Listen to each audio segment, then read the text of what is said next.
Tell me about your experience during the flood.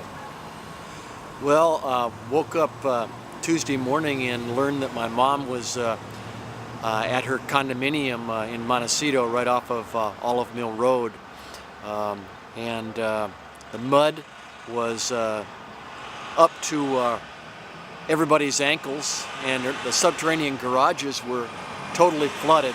And where are you? I was in my place in Carpinteria, and just north of Carpinteria, between Summerlin and Carpinteria, where I live. And she's in Montecito. Yeah, she lives in Lower Montecito, right near the Biltmore Hotel in a condominium. So went to the underpass, parked my car at the underpass by Tinker's in Summerlin, and decided I'd walk the beach. I had a backpack, and so I started walking. I found out it was high tide, and And you had some food for your mom in the backpack? yeah, I bought some hot soup and some wheat thins, which she likes, and so I started trekking. How old is your mom? She's in her she's in her early 90s.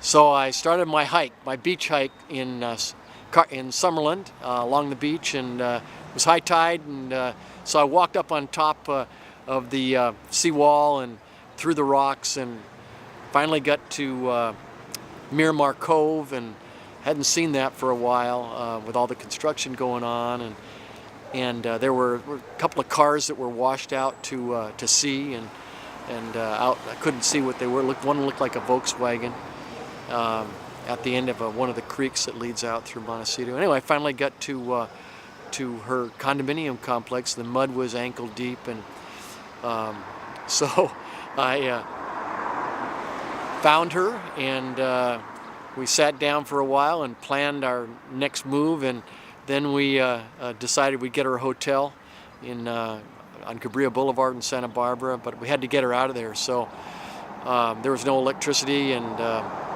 her car was submerged in about 10 feet of mud, water. So I walked the property at her condo complex and found a fireman and asked if he could help evacuate her, and he said sure, and